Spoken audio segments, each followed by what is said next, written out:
दोस्तों सुप्रभात नमस्कार good morning. My name is H P Joshi और स्वागत है मेरे आज के नए ब्लॉग नानू की शानू में। और दोस्तों आज के ब्लॉग में आज की दिनचर्याओं से संबंधित कुछ ना कुछ होगा और जो भी होगा थोड़ा बहुत आपके लिए अवश्य होगा। और आज मौसम भी मेरे बैकग्राउंड में देख सकते हैं एकदम भयंकर सा धूप, लेकिन साथ में चल रही है ठंडी ठंडी हवा। और इस ठंडी हवा के तो कहने क्या, क्योंकि जैसा कहा जा सकता है कि मौसम शानदार सा बना हुआ है।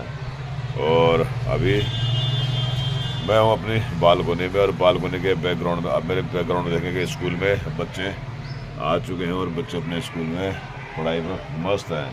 पढ़ाई तो कहाँ भी, पर सुबह सवेरे पहला पीरियड चल रहा होगा इनका भी। और आज शायद कुछ टाइमिंग इनकी चेंज हुई है, क्योंकि और दिन ये 9 बजे इनकी प्रेयर होती थी, आज इनकी प्रेयर 8:30 बजे ही हो गई। तो खैर ये है आज की बालकोनी से सुबह सुबह की दिनचर्या। और आज की जो बाकी दिनचर्या होगी मैं दिखाता हूँ आपकी हवा आज कैसे चल रही है, तो मैं बाहर का नज़ारा आपको ज़रूर दिखाऊँ। तो आप देख सकते हैं सामने कैसी हवा चल रही है, बिल्कुल फर भयंकर वाली हवा चल रही है। और बिल्कुल ये देखिए, अब चिड़िया भी मज़े ले रही है, देखिए कबूतर वगैरह है, ये भी खूब आनंद ले रहे हैं उस हवा में। और सामने गली की भी बात की जाए तो गली बिल्कुल सुनसान सी दिख रही है। ये है थोड़ा सा तो है, अच्छा माहौल तो है ही है, खैर जो भी है। और वहीं बालकोनी में भी अब ख़ास तरह से कुछ स्पेशल कुछ है नहीं। टमाटर इसमें ज़्यादा टमाटर आए नहीं, फूल पे भी खास फूल आए नहीं, तो फिलहाल तो यही है। लेकिन मौसम होगा शानदार। और ये देखिए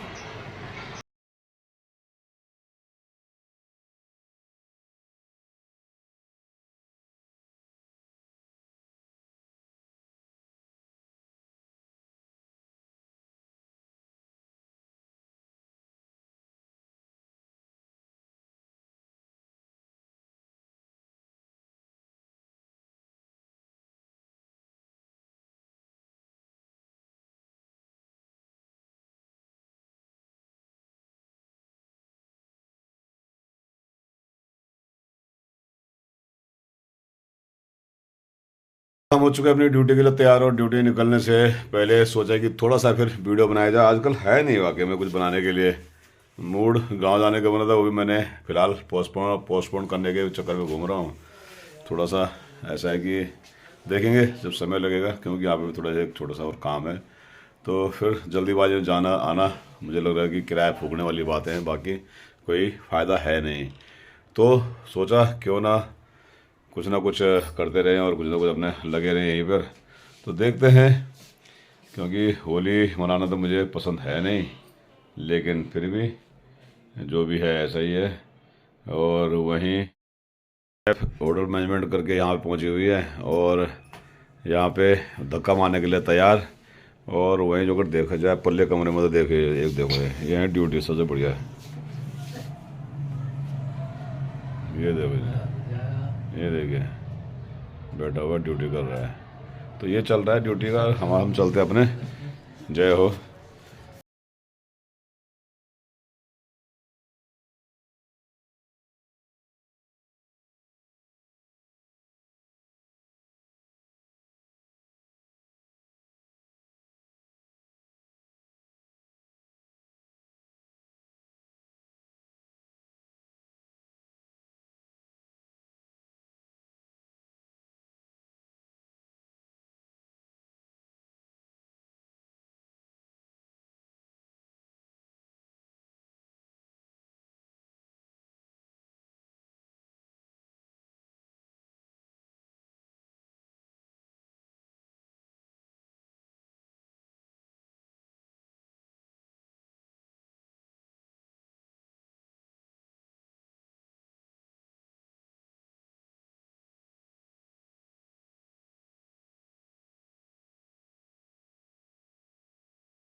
आप बताइए।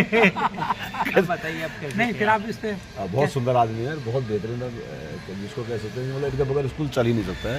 ये हमारे पंकज जी, ये हमारे यो यो है, यो है नहीं। यो और भाई को तो मनीष को तो कहने क्या, ये चश्मे क्यों मैंने, आपने बिना चश्मे का काम नहीं चल रहा चश्मा लुक के लिए लुक नहीं, आँख के चक्कर में नजर का नजर ना लग जाए।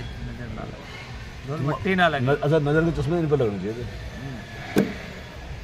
अभी हम इनको सिखा रहे थे घंटे और मिनट में कितना फर्क क्या होता है। फर्क होता है, तो उसका हमने इनको बाकायदा मैथमेटिक्स के हिसाब से विद चित्रण हमने इनको एक्सप्लेन किया था।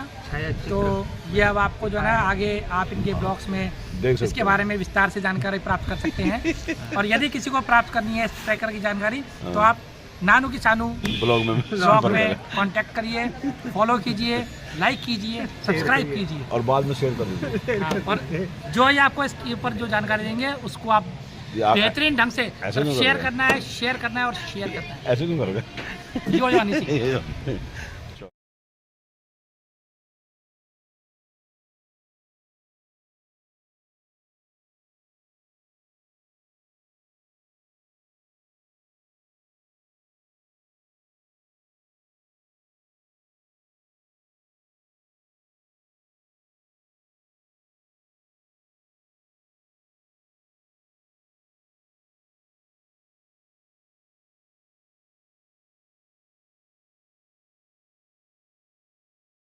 बढ़िया सब बढ़िया। बढ़िया सर, बढ़िया है। और सामने देखो बढ़िया सा मैच चल रहा है, शंकर सर भी मैच का आनंद देते हुए, और साथ में बहुत अच्छा मैच चल रहा है। देखे ये देखो क्रिकेट की बॉल ये है। और ये तो इनके तो कहने क्या है, ये तो कमेंटेटर यहाँ क्या कर रहे हैं? ये बात कर रहे हैं, ये सारे सबका लेखा जोखा रखा हुआ है। क्या कर रहे हैं? वैसे वहाँ लगातार क्रिकेट चलता हुआ वो देखो। ये देखो, अरे आगे छोड़ो, लोग घर जा रहे हैं क्रिकेट खेल रहे हैं। रोहित सर हाँ जी। रोहित सर, रोहित सर है। ओ भाई,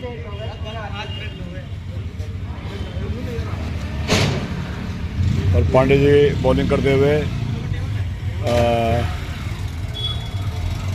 संदीप जी के लिए, पांडे जी संदीप जी के लिए क्रिकेट के ये कहाँ बॉल आई? अबे ये वाइट है कि रेड है? ये वाइट बोलती रेड बोलती है? वाइट बोलती रेड बोलती है? वाइट इधर आई ना। ग्रीन को वाइट किया, हमने उसको रेड घोषित कर दिया। ये देखो, ये फिर वाइट बॉल। भाई साहब ये पिटवाएंगे, लगातार वाइट जा रही है। और देखिए संदीप जी को मौका ही नहीं मिल रहा चौका छक्का मारने का।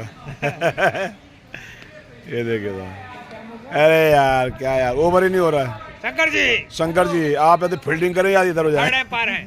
ये देखो, एक आध छक्का मारे तो उनको, ये फिर वाइट। भाई यार लगा, पांडे जी क्या हो रहा है?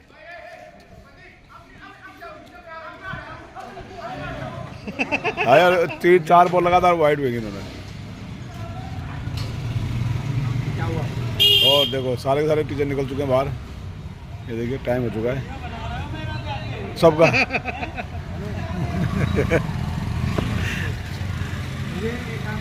ये भाई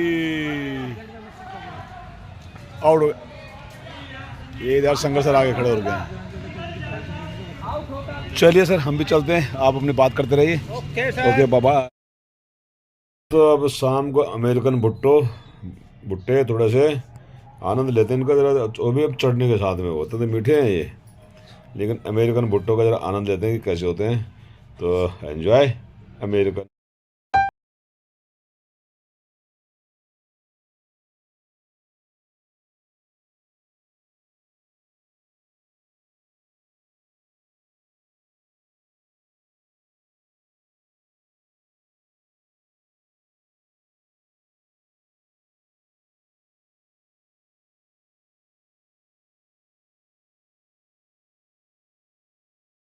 शाम के टाइम का नज़ारा हमारे अंकुर विहार का, मेरी बालकनी से बाहर का ये सुंदर सा नज़ारा।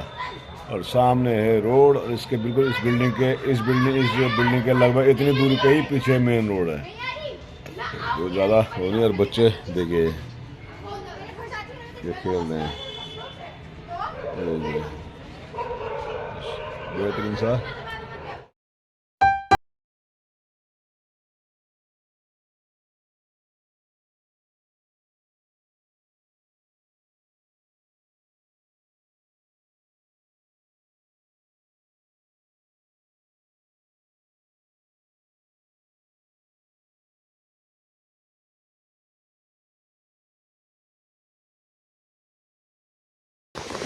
जय मां विंध्यवासिनी। इस वक्त हम लोग मां विंध्यवासिनी से थोड़ी दूर भूखंडी नौगांव मोटर मार्ग पर है और ये क्षेत्र पड़ता है यमकेश्वर विकासखंड यमकेश्वर विधानसभा में। यहाँ की सड़कों के हालात आप देख लीजिए। हाल फिलहाल ये सड़क करोड़ों रुपए में बनी है और इसके पुश्तों के हाल ये हो रखे हैं कि सड़क इस बरसात में कभी भी धराशायी हो सकती है। तो ये स्थिति इस सड़क की हो रखी है। ऋषिकेश से मात्र कुछ किलोमीटर की दूरी पर यह क्षेत्र है और विकास पहाड़ का ये हो रखा है और विधानसभा में पहाड़ियों को गाली तक मिल रही है। इसीलिए मिल रही है कि अब विकास नहीं हुआ और आने काले कल में गाली भी मिलेगी, मारपीट भी मिलेगी, सब कुछ मिलेगी। क्या इसी के लिए हमने इस पहाड़ी राज्य उत्तराखंड का गठन किया था? ये सवाल अब खड़े उठने लग गए हैं कि पहाड़ी राज्य में पहाड़ी सड़क, पहाड़ी परिवहन का ही विकास नहीं हो पाया तो आखिर 25 साल ये इस राज्य को बने हुए हुआ क्या नेताओं की मलाई चाटने के लिए और उनकी गाली सुनने के लिए हमने इस राज्य का गठन किया था? इस क्षेत्र के जो सामाजिक कार्यकर्ता हैं, जिन्हें मांझी की संज्ञा भी दी गई है, जिन्होंने अपने गांव में कोरोना काल में सड़क काट कर निकाल ली थी, वो सुदेश भट्ट भी हमारे साथ हैं और उनके सहयोगी भी हमारे साथ हैं। ये सब हमारे साथ हैं। ये बताएंगे कि सड़क का विकास आखिर क्यों रुका हुआ है। क्या यमकेश्वर की बेटी कही जाने वाली रेणु बिष्ट से ये सड़क के बदतर हालात दिखाई नहीं दिए कि करोड़ों रुपए लगाने के बावजूद भी ये हालात सड़क के बद से बदतर हो गए हैं? क्या कहेंगे सुदेश भाई, थोड़ा इधर आ जाते। सबसे पहले तो मैं योगेश भाई आपका धन्यवाद करता हूं, आपके आंवला न्यूज का, जो लगातार हमारे क्षेत्र के और पूरे पहाड़ के मुद्दों को मुखरता से उठाते हैं और वास्तविकता को धरातल पर जाके दिखाते हैं। और तहसील या और चाहे वो कोटद्वार जाना हो, एक काफी सुगम रास्ते के रूप में इस रास्ते को देखा जा रहा था। और जिस तरह से गर्मियों में या यात्रा सीजन पे वो रोड ट्रैफिक लग जाता है, 8-8, 10-10 घंटे पूरा पैक हो जाता है, तो ये रास्ता सबसे सुगम रास्ता था क्षेत्र में आने जाने का और लोग इसको अपना रहे थे आने जाने के पे।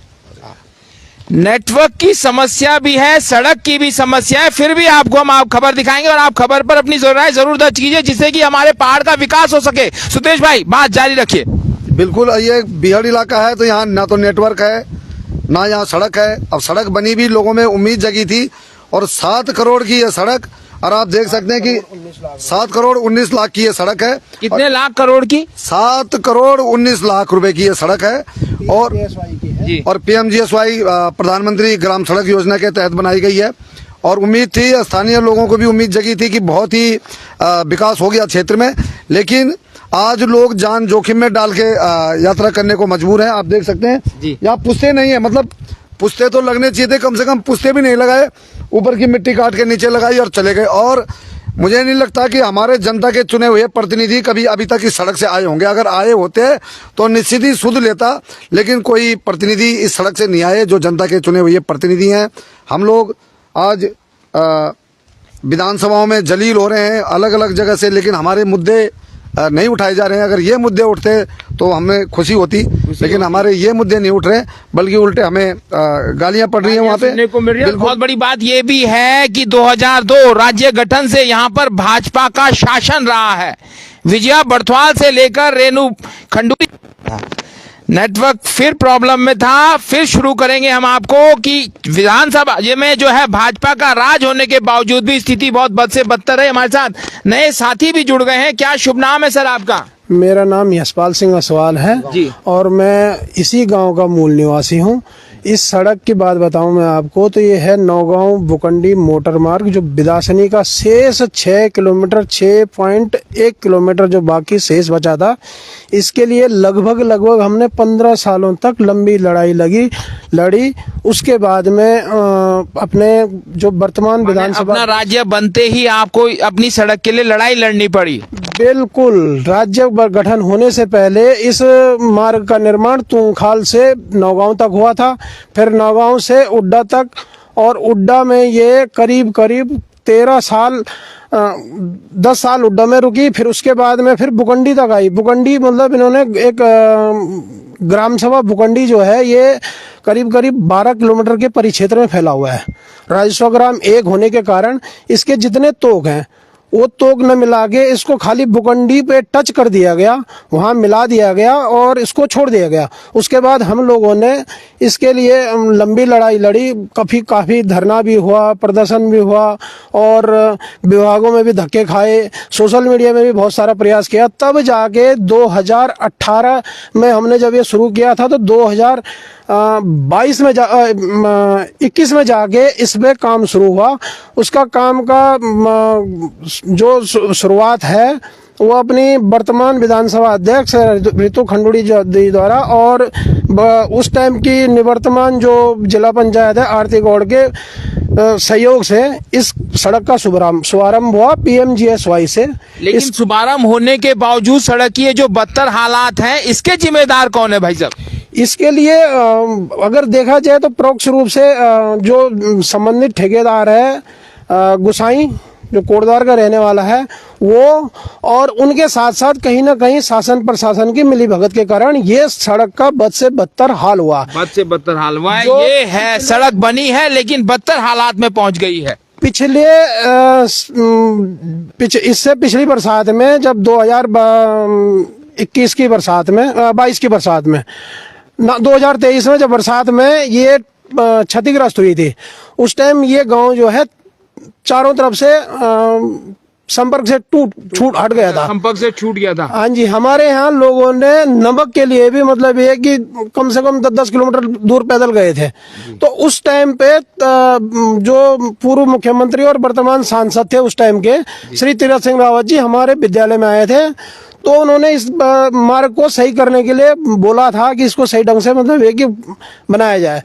लेकिन उसके बाद में इसमें काम क्या हुआ, लिपा पोती हुई। आप देख रहे हैं स्वयं इस मार्ग पे, यहाँ पे सामने आप देख रहे हो कि जो पुस्ता लगना चाहिए था वहां पे पुस्ता नहीं है, सिर्फ कटिंग का मलबा मिट्टी डाल के इसको छोड़ दिया गया है। और बरसात में इस कवर ऐसी जगह पे बना, आप देखिए जरा इधर, आप अपने कैमरा को करिए कि इस तरफ इस कवर बना है, लेकिन इस कवर जो है ऊपर से बंद है जी और नीचे से खुला है जी, जिसके कारण यहाँ रोड का बुरा हाल है। ठीक।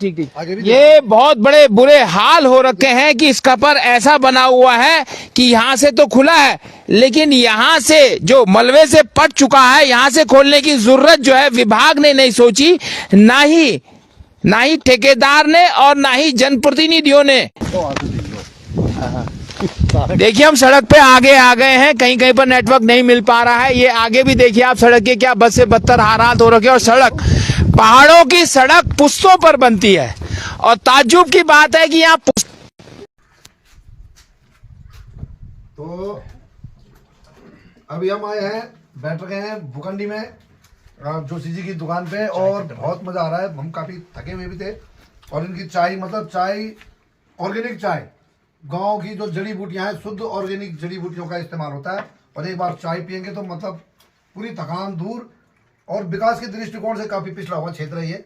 और इसके लिए हम समय समय पर आवाज उठाते रहे, हम क्या पूरी जनता आवाज उठाती है। लेकिन और आज हमारे बीच पहुंचे हैं, किसी परिचय के मोहताज नहीं है, योगेश डिमरी जी, जिन्होंने आपदा के टाइम पे लगातार हमारे क्षेत्र की हरिजन किशोर की आवाजें उठाई हैं।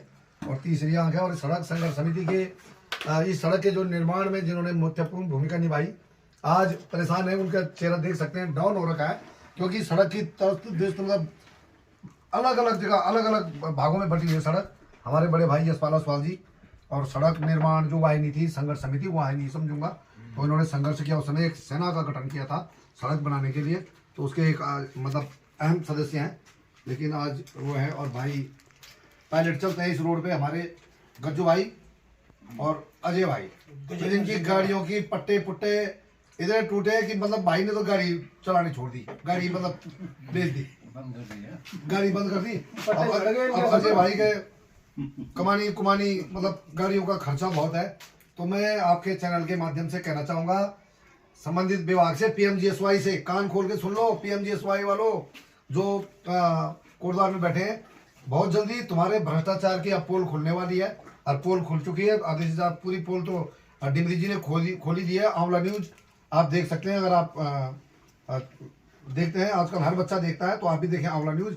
और 1 महीने के अंदर अगर इस सड़क पे निर्माण कार्य जो टूट रखे हैं, पुश्ते लापता हो रखे हैं, अगर ठीक नहीं होती तो हम लोग स्थानीय जनता पीएमजीएसवाई कार्यालय का, जो इनका प्रधान कार्यालय कोटद्वार का है, क्षेत्रीय कार्यालय, उसका घेराव करेगी और एक बहुत बड़े जन आंदोलन की बुनियाद अब रखी जा चुकी है। वो उन्होंने खुद रखी है और समाप्त हम करेंगे, जनता करेगी। धन्यवाद। ठीक है, चलो हाँ भाई, ठीक है, बोलो। अब भी एक वीडियो भी बिल्कुल। अच्छा हाँ भाई, पीएमजीएस वालों हो सके क्या है, बोलो बोल जाओ ना बिल्कुल। अभी परसों पे अगर ये नहीं आया ना बीच में ना, फिलहाल अगर नहीं आल तो परसों फिर कोटद्वार चलो। ठीक है ठीक है ठीक है, बिल्कुल बस लगे रहो, नहीं लगे रहो बस। हम तो नहीं खाली दिखाओ नहीं, हम तो जब मतलब लग अच्छा तो नहीं धुए की लगता ढंग से। अब चलो हाँ ठीक है, हाँ ठीक है ठीक है ठीक है, ओके साहब, अच्छा साहब धन्यवाद। ओके अच्छा धन्यवाद बहुत आपका। बहुत धन्यवाद। बात यही है, क्या कहेंगे सुदेश भाई? एक तो यहाँ पर प्लांट लग रहा है, आबो हवा को प्रदूषित करने का प्रयास किया जा रहा है, और दूसरी कई जो जरूरी योजना है उनसे जो है ग्रामीणों को दूर किया जा रहा है। सबसे पहले तो मैं आपके आंवला न्यूज चैनल का धन्यवाद व्यक्त करता हूं कि आप यमकेश्वर के इतने बीहड़ क्षेत्र में पहुंचे हैं और समय समय पर आप हमारे पहाड़ की आवाज को जो दबाई दी जाती है प्रशासन के द्वारा, सरकार के द्वारा, जनता की आवाज को उचित मंच तक पहुंचाते हैं। और आज हम यहाँ पर इसलिए एकत्रित हुए हैं कि यहाँ पर कोई IIT, कोई ITI या अस्पताल, कोई शिक्षण संस्थान, कोई स्पोर्ट्स कॉलेज नहीं खुल रहा है, बल्कि यहाँ पर दमे की फैक्ट्री खोली जा रही है, ताकि सुबह अगर लोग उठें तो खांसते हुए उठेंगे। क्योंकि यहाँ पर तारकोल का जो प्लांट लगाया जा रहा है, क्योंकि यहाँ पे उनको पता है कि यमकेश्वर में बोलने वाला कोई नहीं है, सब मिल जाते हैं शासन प्रशासन से पैसा लेके और जनता की आवाज को उठाना भूल जाते हैं। लेकिन वो ये भूल रहे हैं कि यमकेश्वर में अभी जनता की आवाज उठाने वाले लोग यहाँ पे हैं, यहाँ का युवा है, हमारी मातृशक्ति है और यमकेश्वर अब जाग चुका है। और मैं आपके चैनल के माध्यम से उनको बोलना चाहूंगा, संबंधित अगर विभाग के यहाँ पे ठेकेदार लोग शायद दूर खड़े हैं, तो अगर वो मेरी आवाज सुन रहे हैं तो आगे आ जाएं। और मैं आपको चेताना चाहूंगा कि यहाँ पर तुम एक कील भी नहीं ठोक पाओगे, क्योंकि ये सिर्फ एक प्लांट नहीं है, ये हमारी जो आने वाली पीढ़ी है, जो बच्चे भविष्य में अगर कोई बच्चा पैदा होगा तो वो बीमारी के साथ पैदा होगा अगर ये प्लांट यहाँ पे लगता है। तो ये बात मैं आपके चैनल के माध्यम से समस्त क्षेत्रवासियों को बोलना चाहता हूँ कि प्लीज आप लोगों से निवेदन है कि इस प्लांट को, ये जहर का जो ये प्लांट लग रहा है, दमे की फैक्ट्री है, ये कोई दवाई की फैक्ट्री नहीं है, दमे की फैक्ट्री सुदेश भाई आप मेरे साथ आएंगे। देखिए यहाँ पर ये प्लांट लगाया जा रहा है, बिना गांव की अनुमति के प्लांट यहाँ पर लगाया जा रहा है। ये देखिए आप, यहाँ पर काम भी शुरू हो गया था, जो स्थानीय युवा है उनकी जागरूकता की वजह से ये प्लांट जो है यहाँ पर लगने से रुक गया। लेकिन आप देखेंगे यहाँ पर खेतों को समतल करके यहाँ पर प्लांट लगाने की पूरी योजना है। ये देखिए आप, ट्रैक्टर भी यहाँ पर चला है, बुलडोजर भी यहाँ पर चला है। इधर आएंगे सुदेश भाई, यहाँ पर आएंगे आप। ये यहाँ पर प्लांट लगा के आखिर चाहते क्या है? पानी तो दे नहीं पा रहे, हवा को भी अशुद्ध करना चाहते हैं। बिल्कुल, हमारे आसपास के जितने भी गांव हैं, अस्पताल यहाँ से अगर हवाई दूरी की बात करूं तो 15 मीटर की दूरी पे है। ब्लॉक मुख्यालय यहाँ से 10 मीटर की दूरी पे है। बडोली जूनियर हाई स्कूल या बडोली गांव, सिलडी, तांडा और आपका रणचूला, इधर ठुंडा, आवी, माला, गुंडी और